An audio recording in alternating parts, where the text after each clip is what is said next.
Welcome to It's Settled, the Amitros podcast.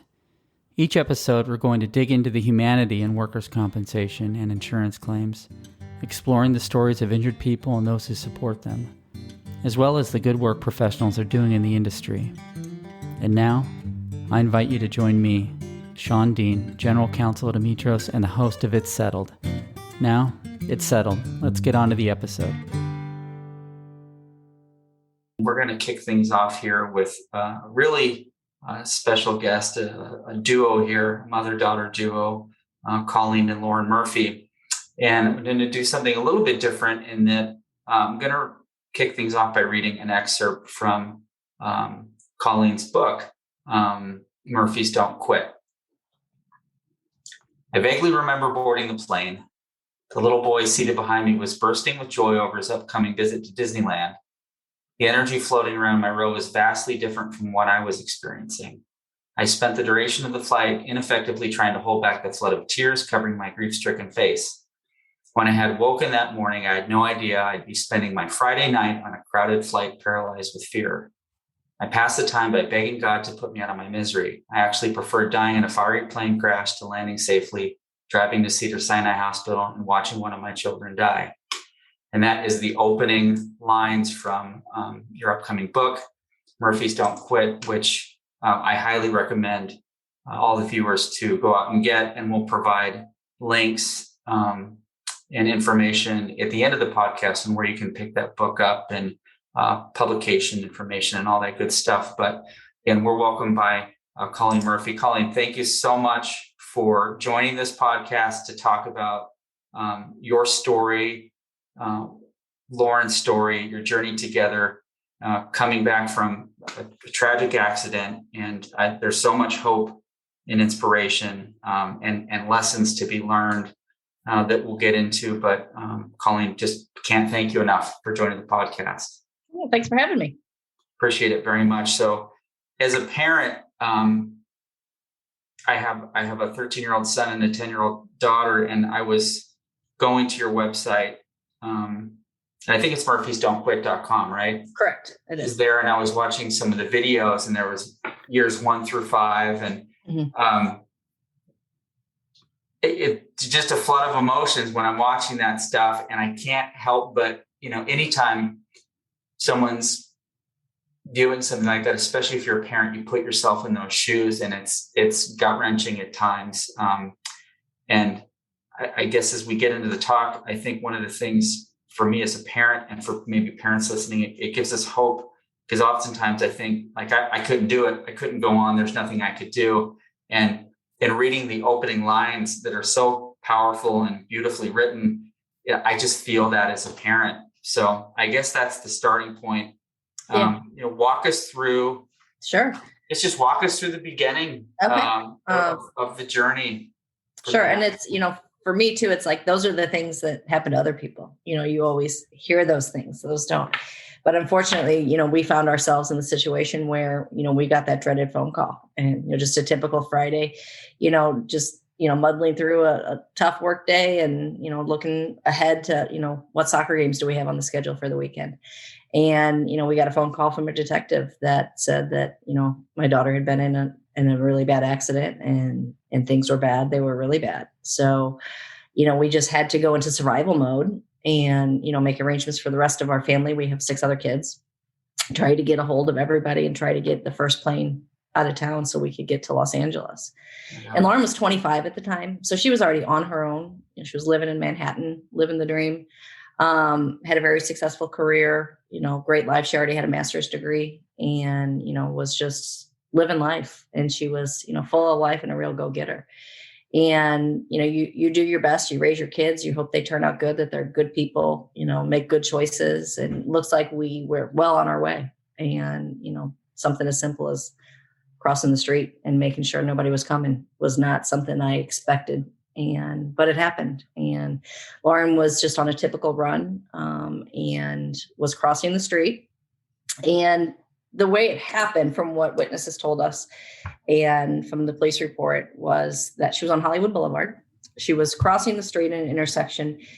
the light was beginning to flash, you know, how when the walk sign, you're running out of time. She thought she had enough time to cross. She was a New Yorker, and clearly she didn't.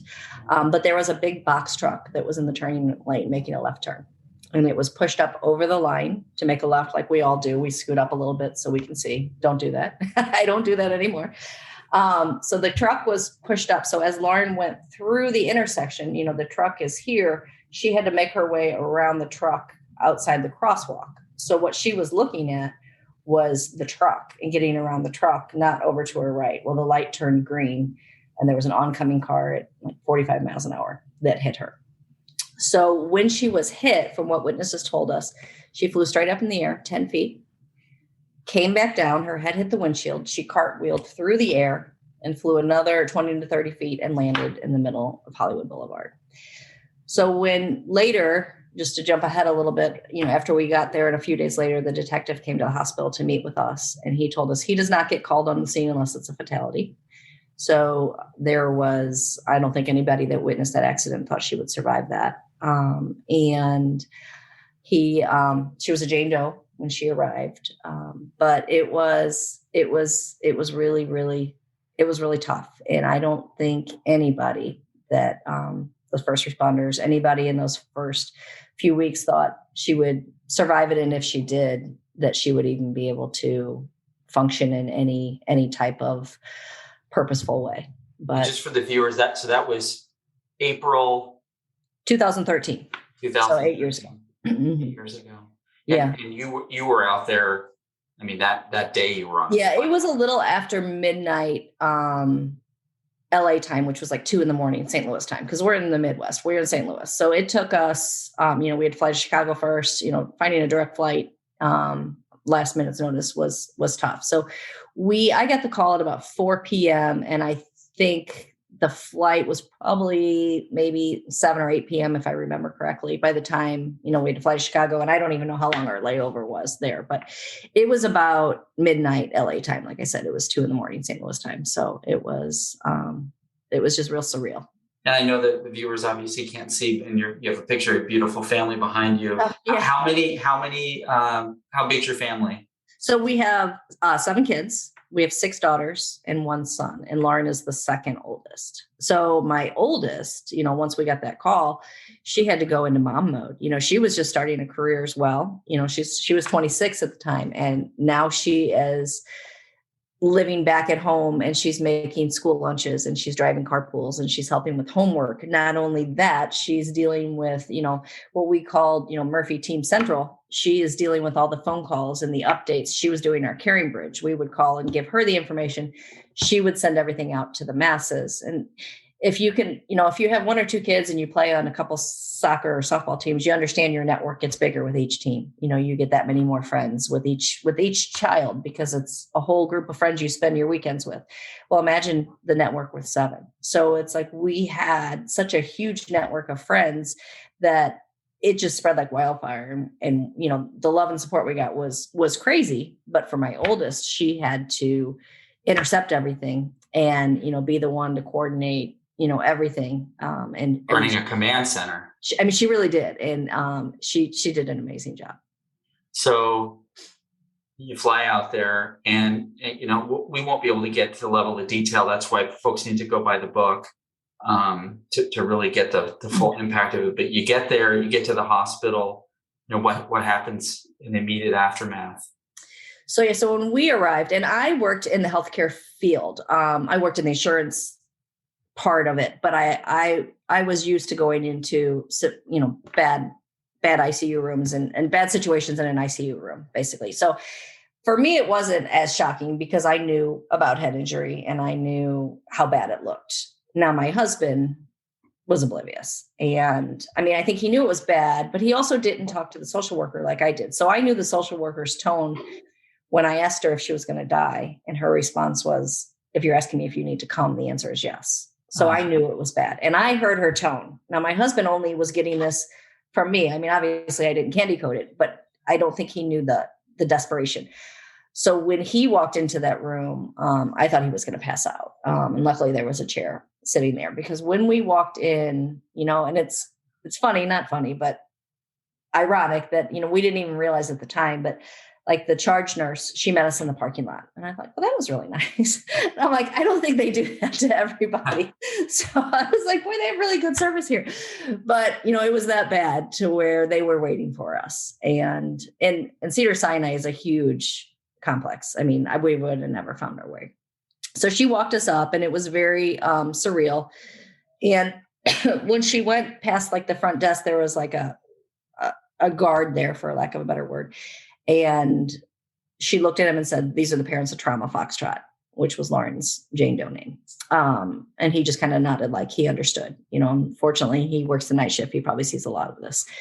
So, but anyway, so we walked in, you could feel all eyes on us, the whole unit, was looking at us, because they knew, this was a person. They didn't even know who she was for a long time. So the parents were finally identified, and then they had to, get there. But we walked in and you couldn't even recognize her. She was so swollen, and it wasn't so much from the accident. It was more from the fluid from the brain surgery, because she had had immediate brain surgery. Yeah. Okay. So the first thing they did was they drilled holes in her head in the ER to try to relieve the pressure, which just even hearing that as a parent, I'm like, you drilled what? Yeah. And then that wasn't helping. So they knew they were going to go in and remove a piece of her skull. So the plan was to remove a small piece behind her ear. But then once they got in there, the damage was so severe, they had to take the whole left side. I'm pointing to my right side, but the whole left side of her skull was removed. And then they also had to remove a large portion of her brain, which I was not, and hearing that again, and I heard that when I was still at the airport. So I knew, okay, this is bad. And I never knew someone could survive with a piece of their brain missing. And the question I asked was, will she ever be able to lead a normal life? And the response was, I don't know. So, so we were going in knowing that, this is bad. If she does survive, will she be in a vegetative state? So anyway, that was my thought. But my husband, just seeing her and then hearing, and the machines, just the sounds of the machines, the smell of the hospital room, seeing her like that. She still had the collar on her neck because they still hadn't ruled out spinal cord injuries. That she was just, and she was a tiny girl. Anyway, she's only 5'3" and, 115 pounds dripping wet, I think, but she's got all of this stuff on her. They have pillows on her sides that are like, basically cutting her torso in half. So she looks like half the size that she really was. And she just looked so small and fragile. And it was, for a dad, and I think especially too, moms kind of go into survival mode. Like, okay, now what do we do? How do we fix this? And dads are fixers. And they look, I can't fix this, So I think for him, it was the hardest. And because number one, he didn't know anything about brain injury, or, he doesn't spend time in hospitals. And number two, I think dads just want to make everything okay. And I can speak as a father myself. I think the way you described that, at least in my situation, is 100%.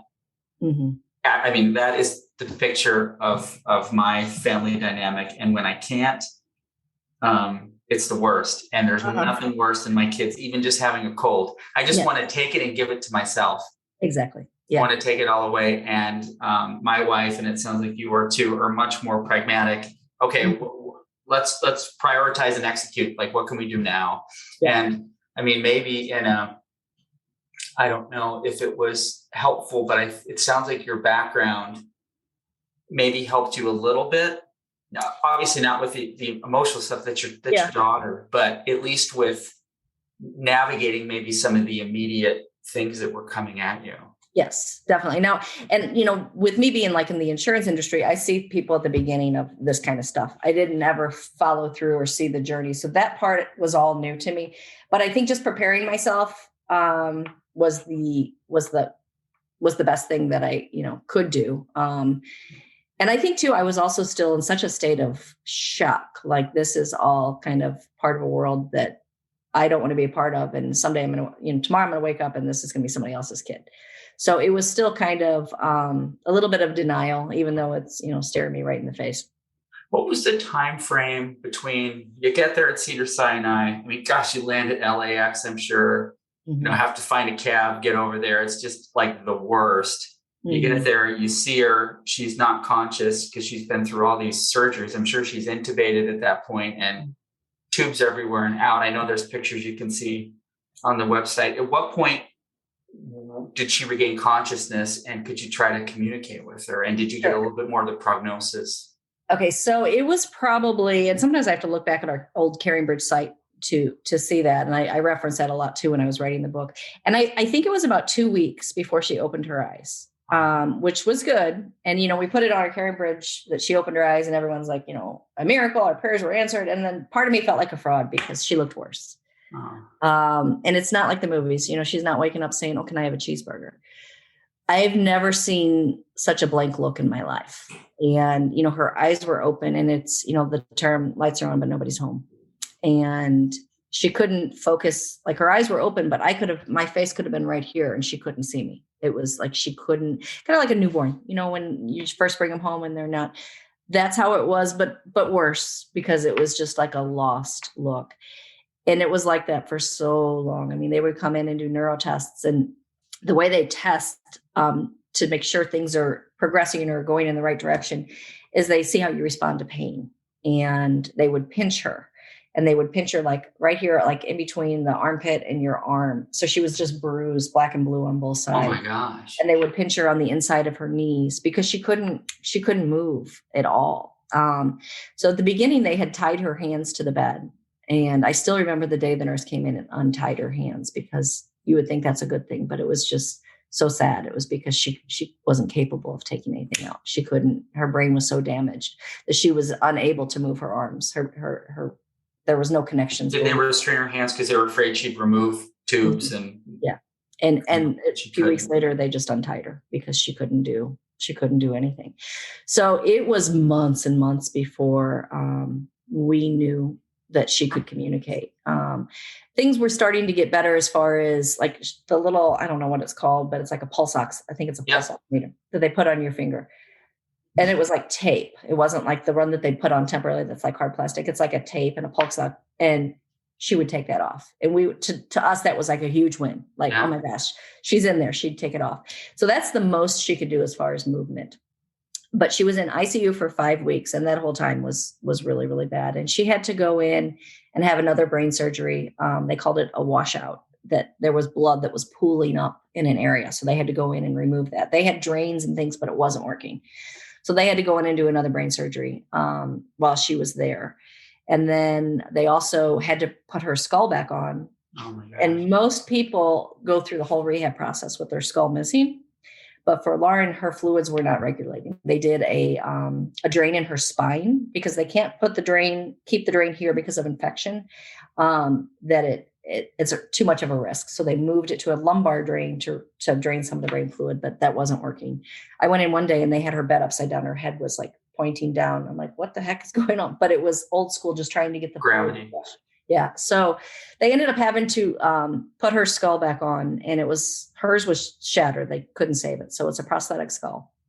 And it's funny that because they needed it kind of in a rush, they were waiting on FedEx to bring her skull so that they could do surgery. And there's a picture of the skull in the book, and it's crazy to look at. It's plastic and it has holes in it. It was not anything like I would expect a plate to look like, but we were waiting for that. But even after that, we were in the regular room by the time I really saw that she recognized anything. And it was funny that it was one of my daughters was visiting, and we had Don't Judge Me, Keeping Up with the Kardashians were on TV. And she kind of moved her head a little bit and stuck her finger up, like kind of like you do when you have like an idea. And she stuck her finger up, and you could tell she recognized something. And it was Kris Jenner. And we laughed. And I'm like, I always thought I would be the first person that she recognized, but no, it's Kris Jenner. So you could tell that there was like a light bulb moment, like, this is familiar to me. And, me and my daughter were laughing. I'm like, well, I guess that's progress. Well, it's interesting how you describe it. It sounds more like a long waking up process versus, I mean, a lot of people who aren't, have never gone through this or known a loved one with it or a friend, they get their information from Hollywood. Yeah. Which it's like, you wake up and you're like, I want a cheeseburger. And and it was, and there was never a moment to where I felt like she knew who I was. But there was never a moment where I felt like she didn't either. I mean, it's hard to explain, but there was never, I was always there. So it was never like she could be like, and she couldn't talk. She was nonverbal for a long time. So it wasn't like she could be like mom or whatever. I was just always there. And, and the kids would come back and forth and fly out. And, once summer hit, they would visit more often because we got moved to Chicago for rehab. And so they were able to, they're just 5 hours away. But there was never that moment of recognition. But when we fast forward just a little bit, this is when I knew, she was still in there. But when we came home to over 200 people in our front yard. Fire department was there with a big Murphy's Don't Quit sign on the fire truck, and pretty cool. But we posed for a picture, and behind me, Lauren recognized our neighbor from our old neighborhood, Vicky, who she used to dog sit for. And she used to always buy Lauren orange juice. And it was a running joke. Lauren, I got orange juice in the fridge, for when you watch the dog. And she put her arms out to Vicky and recognized her. And our whole family just, starts bawling because this isn't somebody that she saw every day. I mean, she would go sometimes years without seeing her, but she knew who she was. So there was long-term memory confirmation that was intact. That she's totally intact. So that was a really good moment for us. And that was, over 4 months after her accident. So we didn't know she knew anything for a long time. I mean, what were the conversations with Lauren in the first few months like? I mean, was it just really basic stuff like eating and pain? It was. And I tried to stimulate her a lot by having conversation with her. And it almost got comical after a while. I would be like, Aaron's coming Wednesday. And then 10 minutes later, Aaron's coming Wednesday. Because it's like, how do you come up with conversation to fill 12 hours of a day for someone that isn't talking back to you? A good exercise is talk to your wall for even 5 minutes. You run out of things to say. Yeah. So I was constantly, pulling up YouTube videos and, putting an iPad in front of her or doing something to stimulate her. But it was very, very difficult to have any type of conversation and to be positive for 12 hours when all signs were pointing to there's nothing positive here. How do you, and sorry, these questions are so basic. No, you're fine. But how do you manage pain? Because obviously she's going through these incredibly invasive procedures. She's been, near death as far as injuries go. She has to be experiencing a tremendous amount of pain. Does she articulate that to you and the healthcare providers, or is it just kind of a little bit of art and science guesswork? Yeah, it's pretty much science. Now in maybe when we got to the rehab center, I could tell if something was bothering her, even when, cause she was incontinent for a long time. So I could tell when she had soiled her diaper that she had wet by just the way her body would shift. And I think too, it's just kind of mother's intuition. So I could tell that she didn't seem to be in a lot of pain. And I think too, her face was, even at 4 months, completely blank. There was not, she very rarely showed emotion, towards maybe the last part of rehab. I could maybe get a smile out of her, but it was not really a real smile. It was really nothing. And I think too, I look back at some of our Caring Bridge posts and, it would be written Lauren picked her nail polish today. And I would put 2 different nail polishes out on the table. And if she glanced at one, I'd be like, oh, she wants this one. She had no clue what I was putting on her. But in my head, I had to believe that she really was making a choice. Yeah. So I think I did a lot of things like that to just help myself get through it and look for the positive. And her brain surgeon early on, and it's stuck with me still to this day, was the first day I met him, he said, right now I'm trying to give you something positive. I'm going to have to dig really, really deep to find something, but it's there. And you just have to focus on the positives. And I've done that, I think, since then with everything throughout this whole journey. And even with, other things in life, the positives are always there, no matter how bad your situation is. There's always something positive to focus on. You just have to sometimes look a little harder. And I love that message. And it's like you're reading my mind. I was going to ask you, what were some of the coping strategies that you as a parent and a caregiver and, a cheerleader, you had to wear 5,000 different hats and you have a family depending on you too. What did you do to just keep it together? And maybe some days you don't keep it together. I don't know. No. Yeah. And there are days that I didn't, but I would always focus on, while I was with Lauren, I was positive. And there's a part in the book that's funny. And it's, again, I have 6 other kids and some of them are teenagers. So I'm dealing with regular teenager stuff at the same time. And there was one instance where AT&T did an update and all of our phones got crossed. Yeah. And this was back when there was only one iTunes account before, everyone had their own iTunes account. So I was getting all my kids' texts and phone calls. So I got a group text from my daughter, who was a freshman in college. So she was 19. And all of her friends were planning a get together at a Mexican restaurant because they don't card you and it's easy to drink there, apparently. Who knew? I didn't have that information when I was in high school and college, but who knew that this certain restaurant in St. Louis, I won't give the name, but your kids can go there and drink freely. So I'm getting all of those text messages and I'm just like, seriously, like I can't even deal with this right now. And I've never been that cool mom that, let my kids drink it at 19. I'm not stupid. I know they were doing it, but not on my watch and not with my permission. So I'm like looking at this, like, I don't even care about this at this point. And then I got a FaceTime call that was meant for my daughter from her boyfriend, and he's shirtless. Oh. And I'm just like, oh God, is he naked? Does he just I don't, he's not my son-in-law, which we laugh about all the time. And he was just shirtless. He wasn't naked, but I'm just like, oh God, I'm burn my eyes out. So, but that's the kind of stuff that, kind of broke up my day too, even though I was like, I can't deal with this. It was some normalcy. And even when my kids would come to me with something, which I think they were afraid to, come to me with little stuff because they knew I was busy, but I needed that and I needed to feel needed. And I needed the normalcy of, dealing with carpools and summer camps for, my son was just getting ready to start at a high school and, all of those things, filling out his paperwork for freshman orientation. I still had that kind of stuff to do because my husband, God love him, he never did any of that. He never did school supply shopping. He never did carpools. He never did any of that. So now he has a brand new role as well, which, they all think he's a better grocery shopper than I am. They lived on Little Debbie's, but that's okay. So you leave the hospital at some point and you head back closer to home, but it's Chicago, right? Yes. Yeah. And that's where rehab takes. And how long was that process? So we were in Chicago from June. I think it was June 5th. We left LA.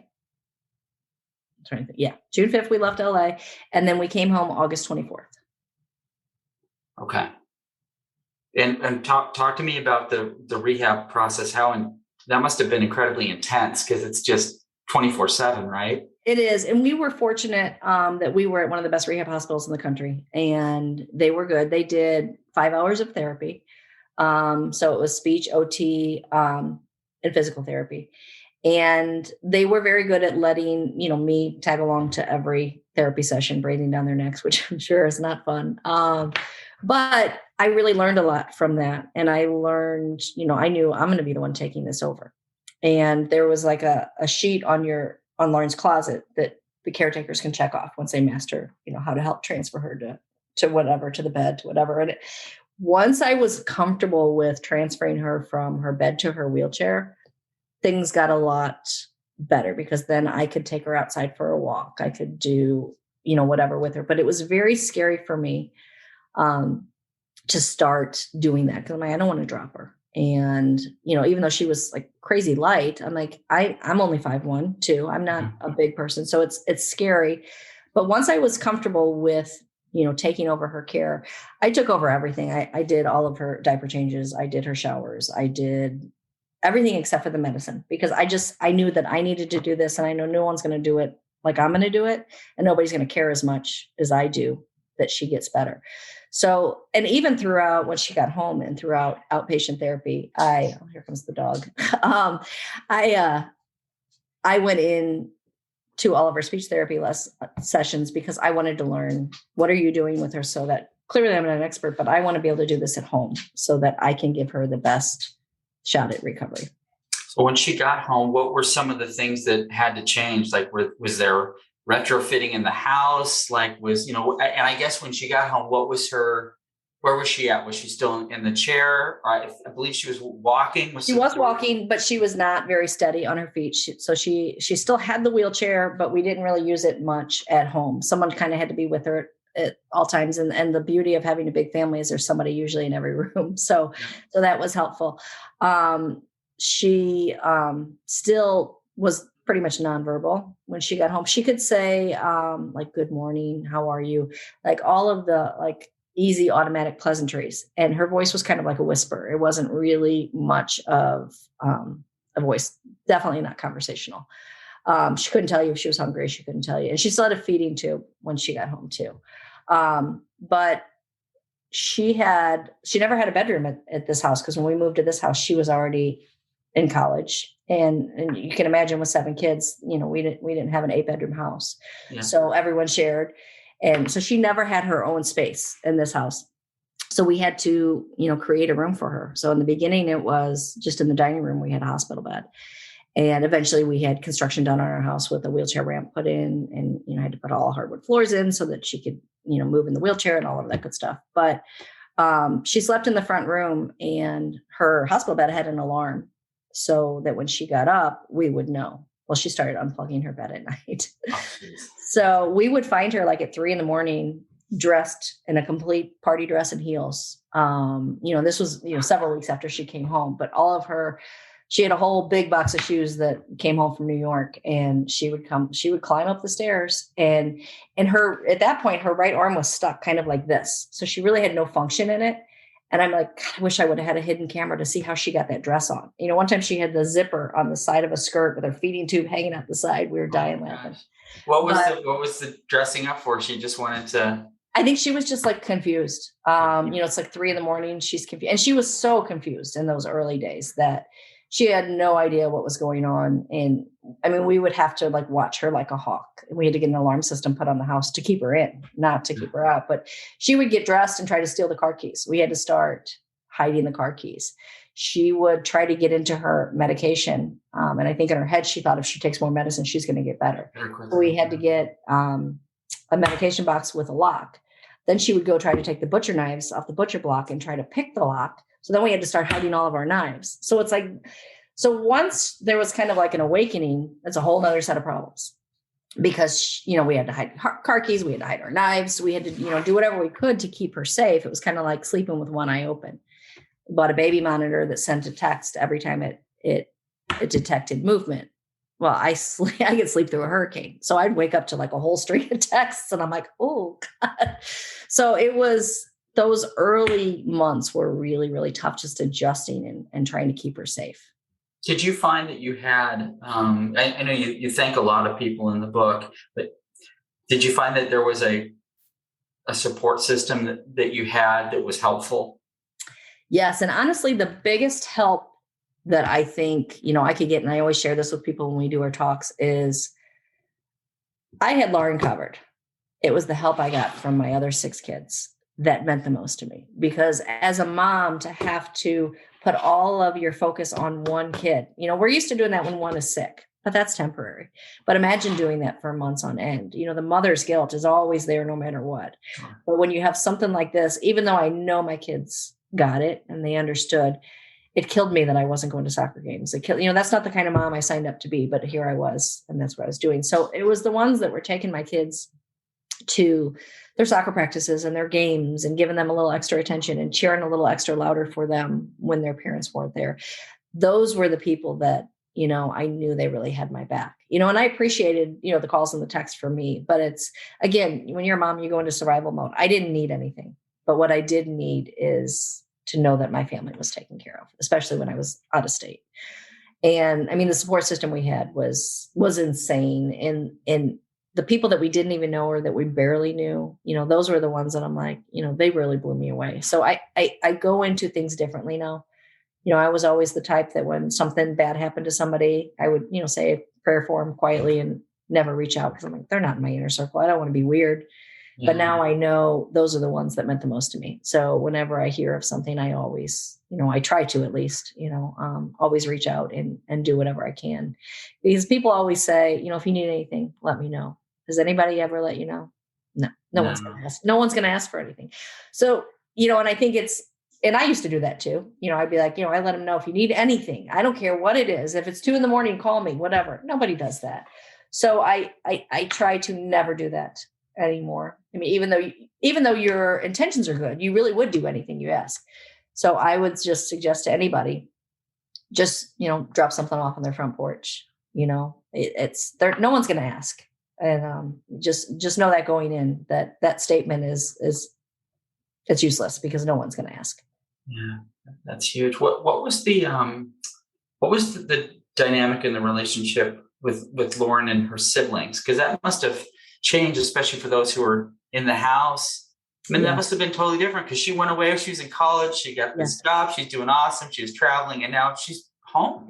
Yeah. So it was tough. And I think it was almost harder on the older kids because they were grieving what was lost more so than the younger kids, because the youngest was 11 at the time of the accident, and Lauren was 25. So she'd been gone since she was 18. So she was pretty little when Lauren left for college. And even though it was her sister and she loved her and she saw her on holidays and on weekends or whatever, they didn't have that same dynamic of, living in the same house for years and years together, like the older ones. So I think it was really almost harder on the older kids because it was, number one, they're also, still probably a little annoyed that they don't have their mom's undivided attention. And then they have the guilt of being annoyed that they don't have their mom's undivided attention, because my whole focus was Lauren. You try to do your best, but regardless, that's just the way it is. But I think what was really helpful is that they all had each other. And because I have so many girls, that was helpful too, because, girls are better with sharing their emotions. I worried more about my son. He was just starting high school. He was in 8th grade at the time of it. And he's a great kid. And, my kids would be like, I want to talk to Ryan about his feelings. And I'd laugh and be like, Ryan's not going to talk to you about his feelings. He's a 13-year-old boy. You want to talk about Ryan's feelings, you get him in the car, you strap him in, you go for a drive somewhere, and you trick him into talking about his feelings. And I'm like, they'll figure that out when they have kids. But, but I think, all of the kids had each other, and, that's kind of the beauty of a big family. We didn't think about that going in. We just were dealing with chaos after chaos. But even now, they're all pretty close. I think they all also have their side texts talking about the other one when they're mad at one. So, that's another beauty of having so many girls. But I think as a whole, they all kind of looked out for each other, which was big. Are they all out of the house, say for Lauren? So Ryan and Maggie, the two youngest, are in college. And honestly, when they're home, it's tough on Lauren because we've created such a bubble of a perfect little brain injury world to where everything functions to where it's easy for her, and change is hard for her. So, and mess is hard for her. She's very OCD since the accident. Her brain can't handle clutter. So it's really, really tough for her when they're home, which is really tough on them because she's not always the nicest to them. Which I struggle with, which I was just telling my oldest, because I have 3 grandkids with another one on the way. And I watch the 2 oldest grandkids. The other one's just brand new, but I watch the 2 oldest grandkids on Tuesdays, and Lauren struggles with Tuesdays because they're messy and they're loud. But now that I have my son's college puppy home for the summer, she's liking the grandkids a lot. Now she has the dog to focus all of her energy on, that he's making her crazy. So it's like, with anything else, with brain injury, routine is good. But when things are different, she struggles, and it's hard. I try to be as patient as I can and try to be as understanding, because there's times where it's not easy dealing with somebody with brain injury. And for my kids too, I'm like, it's hard loving someone with a brain injury. Let's talk about her traumatic brain injury and her kind of ancillary conditions she has, and like what that's like day to day, what the struggles are, what's her routine, what are some of the things she's limited in doing, and where does she need help and your assistance? Sure. So right now, the biggest thing we're dealing with is kind of like the behavior piece, and which is common in brain injury. But as far as behavior, it's more like odd behavior. It's not like inappropriate bad behavior unless she's dealing with the sibling, but she's usually very pleasant. And I do think Lauren's very happy, even though her life has changed. I think she still has a life filled with purpose. But little things like if we're at a restaurant and when she's done eating, she thinks the waitress needs to take her plate like immediately. And she'll like look around, like, where is the waitress to come take my plate? And I'm always constantly like, that's rude. The waitress is busy. You're just going to have to be patient. If it stresses you out, just try to look at something else. So always trying to find a strategy to where, you know, a lot of times she'll come across as rude, but doesn't realize that she's doing it. Or if she sees somebody, she'll stare at him a little bit longer just to try to focus because her brain takes longer to process and it looks like she's staring at someone. Yeah. So I've had like times where people will be like, do I know you? And it's like, do I explain? Do I not explain? So things like that is where we're dealing with. Now, granted, if you would have asked me 8 years ago, if that was a big deal, I would have been like, I would love for her to stare at somebody, you know? And my husband and I often joke because it used to be, you know, I just wanted her to say something. And now she's in trouble because of what she says. So, you know, she's a lot more verbal, but she doesn't always have the best judgment. So she could stay probably by herself for a little bit. But in a perfect world where no one's going to knock on the door or where, you know, she's going to call me before she makes it. So it's like, she always has to have someone with her just to kind of protect her from herself. She has a lot of really, really strange compulsory behaviors. Like when the mailman comes, she has to be outside of that mailbox the minute she hears that mail truck. She could be in a dead sleep, but she hears the mail truck coming down the street and she is half asleep running out to get the mail. Now we could have a sheet of ice on the driveway. Oh gosh. She's going to get out. So those are the kind of things where it's like, you got to protect her from herself. The trash men come, she's got to get the trash cans back the minute they, you know, it's almost like she's like Cinderella. She doesn't like it. Like when her bathroom trash can has trash in it. So she's like, she'll pull, like the other day I saw wads of hair from her hairbrush in the toilet to flush because she didn't want it in her trash can.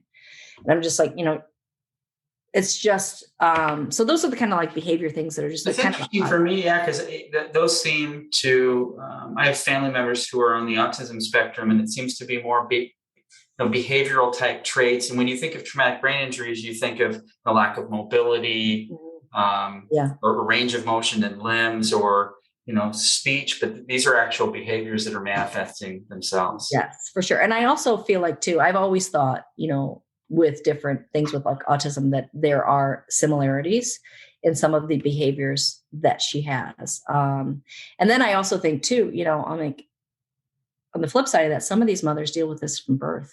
You know, I'm, you know, my hat's off to them. You know, it's not easy. It's not for the faint of heart. And I'm not always as patient as I should be, you know, but I'm always able to peel it back later and be like, she can't help this, you know. But when it's directed at like one of her siblings, it's really, really hard for me to just like play, you know, Switzerland. Like, how do I neutral mom her, and how do I, you know, it's very, very, it's hard. But again, you know, I have friends that have buried children. I have nothing to complain about. So it's really, I just have to keep it in perspective because not all days are easy. And, you know, when the kids are back at school and it's, you know, just me and her, you know, life is easy. Lauren loves to go shopping and, you know, likes to be social and, you know, it's good, but she also needs to know how to function in a world that doesn't really understand her. And it's hard. So, you know, we paint the picture of everything's great. But I hope too that the message comes through in the book that, you know, it's uplifting, you know, and it's a story of hope, but it's also real. And it has the hard stuff in there too, because I think for anybody that's going through something like this, you know, there's so many books out there that, you know, they were in a coma. Now they're doing this, you know, there's just no way. It's the Hollywood happy ending candy coating. Yeah. So it's like, I wanted it to be uplifting, but I also wanted it to be real because it's not easy, but I don't like to sit and, you know, with my close family and friends. Yeah. They know all the ins and outs, but it's not something that, you know, most people don't want to hear that because it's uncomfortable. What inspired you? I guess kind of two questions here. So what inspired you to write the book? I mean, obviously the story, but just, I mean, you have kids, you have Lauren, you're crazy busy. Everyone wants to write a book. You wrote a brilliant, beautiful book. How did you have the time? Like, what made you go, you know what, I'm going to put pen to paper. I'm going to do this. Sure.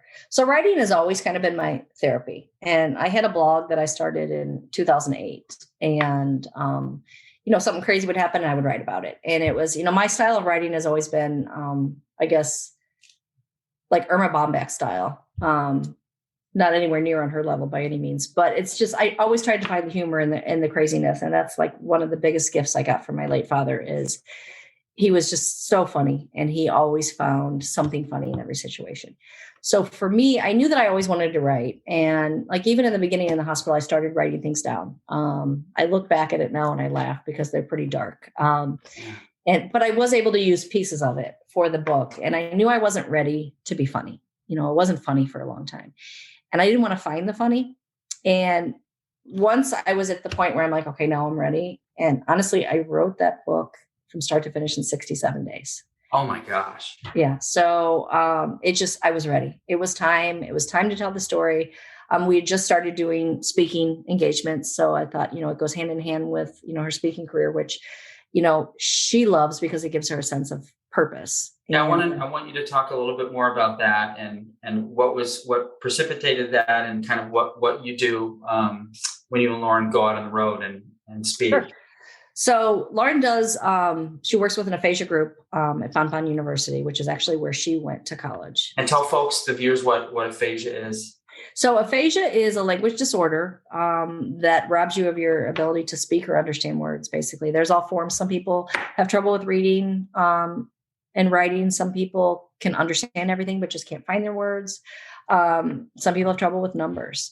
And for Lauren, her aphasia was caused because that portion of her brain was removed, the language portion. So everything she's able to say is basically based on rewiring of her brain, neuroplasticity. But a lot of people with strokes have aphasia. Kirk Douglas, if you guys remember, Gabby Gifford from the gunshot wound. Those are some famous aphasia people. But about 67% of people that have had a stroke have some sort of aphasia at some time. So aphasia is tough, and it makes it really, really hard to understand. But Lauren works with an aphasia group at Fontan University, and the professor there is very passionate about aphasia and her aphasia people that come there. And she started sending them out in the community and doing aphasia panels, like question and answer. Okay. And it's actually more common than MS and Parkinson's. But most people don't know about it because people with aphasia don't go out into the community because it's so hard. And everything in your life. It's counterintuitive. The last thing you want to go is speak. Yes. Everything in your life is, communication. And a lot of people will be like, well, can she learn sign language? I'm like, no, because it's a language processing. So you can't process what a letter is. You can't form a letter. So it's not, you can maybe do gestures, but sign language doesn't work either. Any facet of language is affected.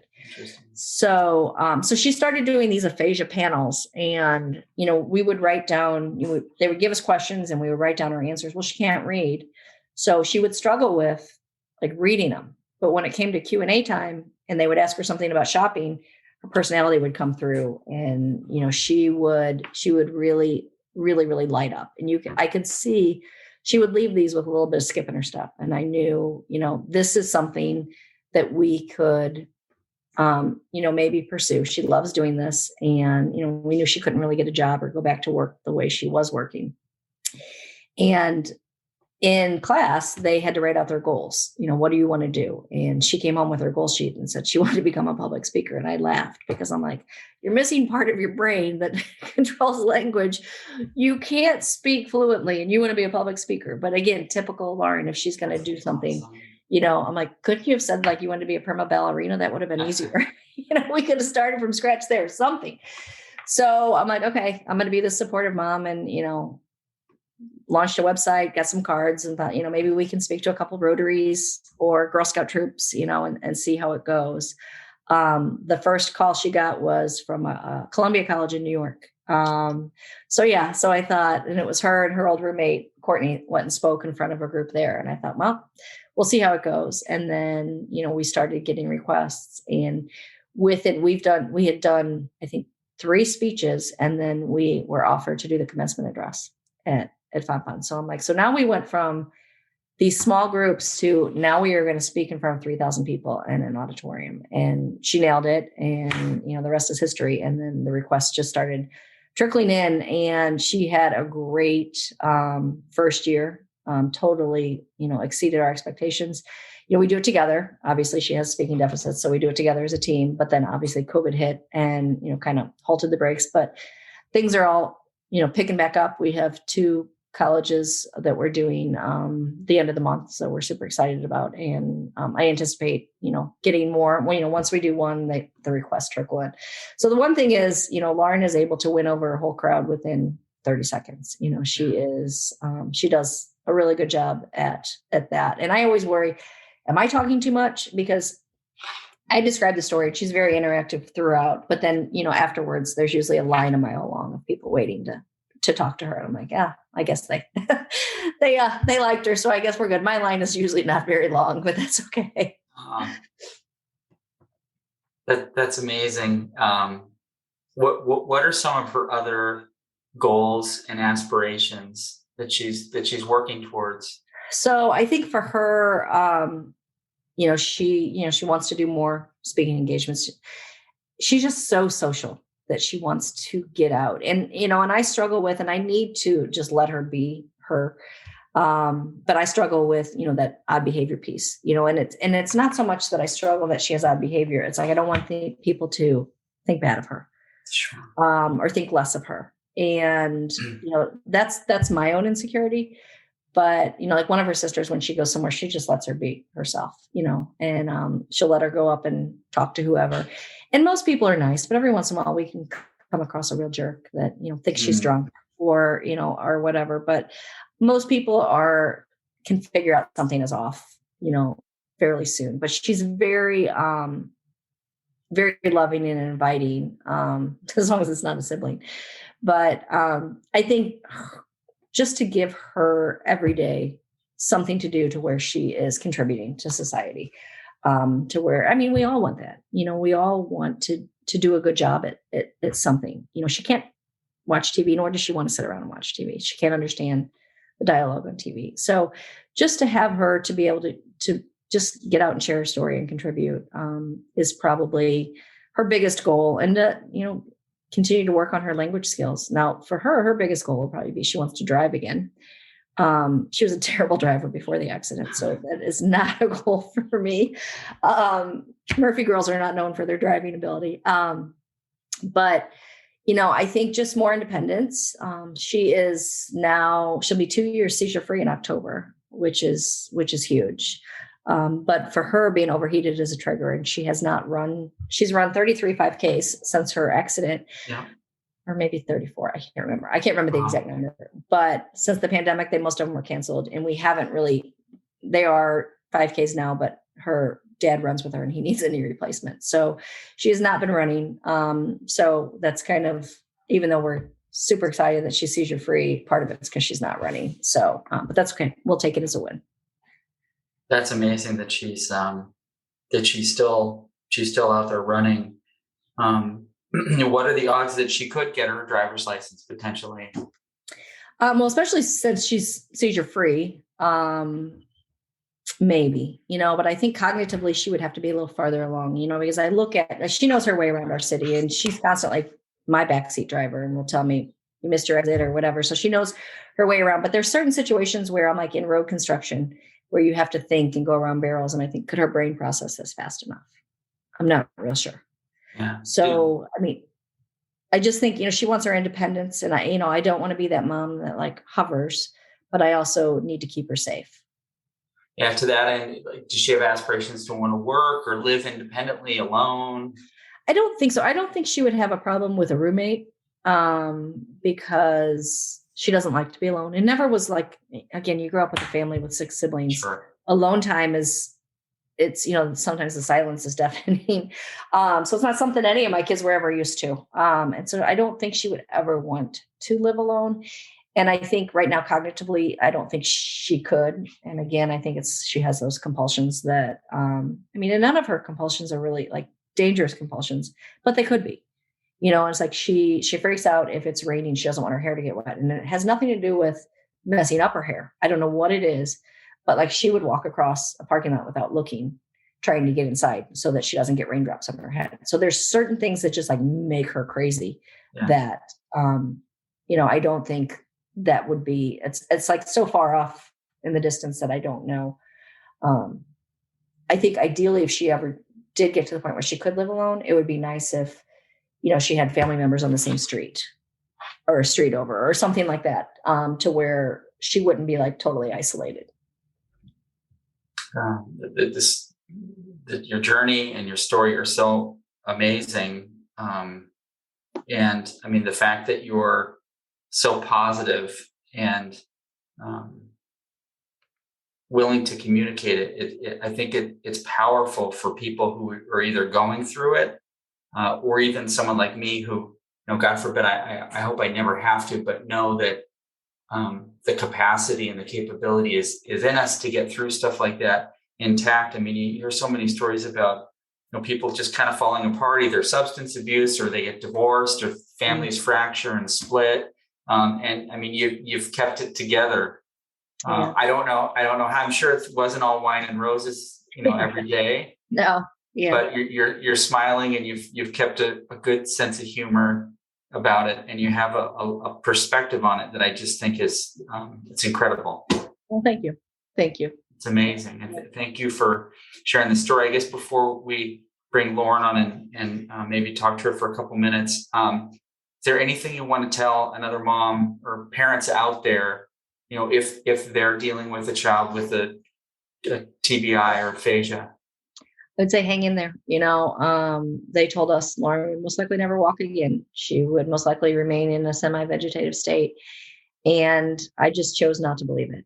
And, I've had a lot of people with TBIs come to us, and I'm very hesitant to say, it's like, I don't want to give someone false hope, but I also feel like they need to have some hope. And some people it's different, and some people don't recover. And I don't know why some people do and some people don't, but I knew that I wasn't going to give up on my kid no matter what they told us. And I say, just don't give up and keep fighting and, get them in front of the best experts, because I couldn't piece her back together myself. I needed help, and I researched and I researched and I researched. And if there was a lot of good therapists, but I didn't want good therapists. I wanted the best therapists. I want the ones that get up in the morning and they're excited to go to work. Those are the therapists you need to find for your kid. And, not everybody financially has the resources to do that. We were very fortunate. Lauren had very good insurance coverage. So she got the best of the best. But, do your research. Get out there and find people that can help you, and people are willing to help. And I'm always willing to help. You guys can reach out to me on my website. I don't give out medical advice, but I can share my journey and what I did and how I reacted when certain people said certain things. But just don't give up. Don't give up. Every day is a little better. You're going to have crap days, but the sun's going to come out tomorrow. No, it's settled. Murphys don't quit. And I highly recommend our viewers to get the book. We're going to provide links and information on how to get the book and information on the website and potentially how to contact you, Colleen, for any potential speaking opportunities. I think what you're doing for not only parents, but just for the general public and raising awareness, it's not only inspirational, but it's such an amazing service. And an act of kindness, because you don't have to do this. I mean, your focus is on your family and your daughter, but you're going above and beyond and kind of turning something that was so terribly tragic that has found its path to some hope and happiness and giving that back. So it's so amazing. So thank you for doing that and for your bravery and courage just to be so open and vulnerable and sharing the story. Well, thank you. I'm an open book. My husband always says he could never run for office. I have too big of a mouth. Oh. It's probably true. If you want to bring Lauren over, that'd be great to have her really quick. Hold on. Let me go grab her. Hey, Lauren. Hey, how are you? I'm very well. How are you? Great. I had an awesome talk with your mom. And I have to say, I'm really jealous. I went to your website and saw that you have all these notes from Taylor Swift. And that you got to FaceTime with her. I'm jealous. You know what I didn't realize? How tall is Taylor Swift? Oh, I can't even describe it. She's so tall. It was just, she's like a basketball player. She is. Well, the Murphys are short though, so that doesn't help. We're so short. I can't believe our words together, but she is probably about She's probably 5'9" or 5'10". 5'9". Well, she's probably more than that. Dad's 5'9" and she was taller than him. She's So. probably 6 foot. Yeah, I don't know about that. Or yeah. 6. Yeah. Yeah.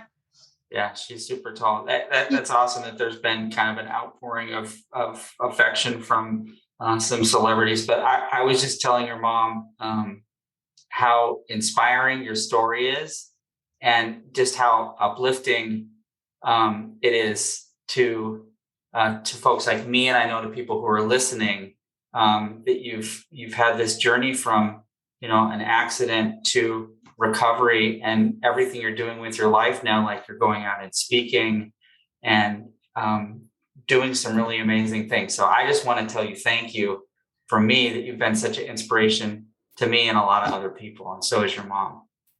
Thank you. You're welcome. And I was thinking about you this morning. I'm training for my second marathon. I'm not a very good runner. Oh my gosh, you are going to go for it. Go for it.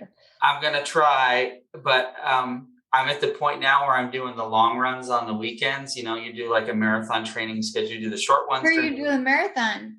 So I'm not fast enough to qualify for the Boston Marathon. Okay, but the Boston. Because of COVID, they're doing a virtual marathon for Boston, where you get to basically run the same day they hold the Boston on a course of your choosing. Mm-hmm. So I'm running it with some friends. It'll be my second one, but we're doing the long runs, and I'm thinking about you, and I'm like, you know what?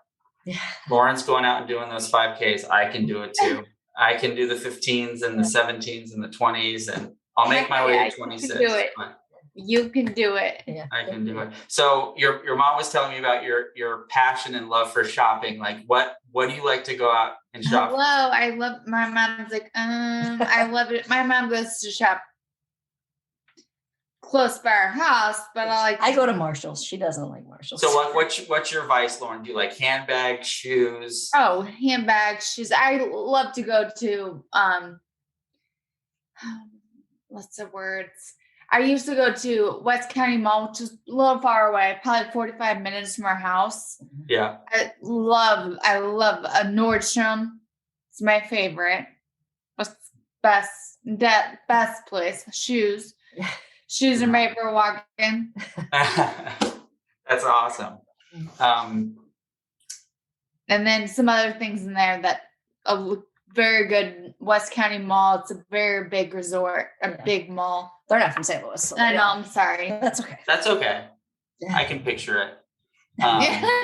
Do you have any 5K runs planned now, or are you training for any runs? No, we don't have any 5Ks now because they're not eligible. Yeah. Well, and your partner can't walk.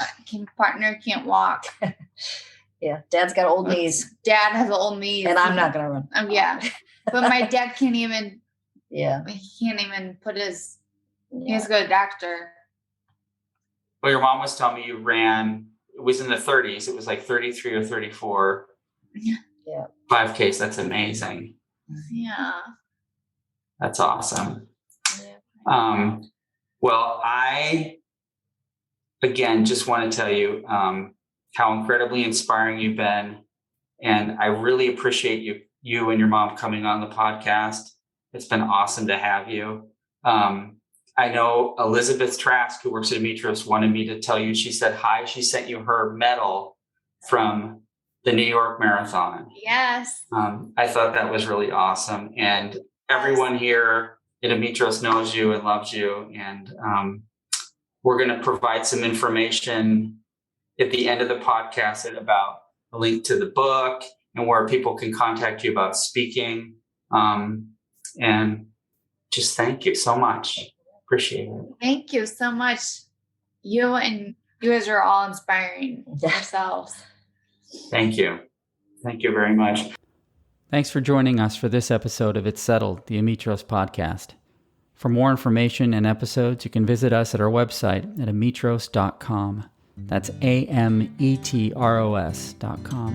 Or head over to iTunes, Spotify, or your favorite podcast app. We hope you enjoyed this episode and look forward to sharing more stories of people overcoming their workplace accidents and bodily injury claims, and those who are working hard to make a difference for them. So it's settled. We'll see you next time.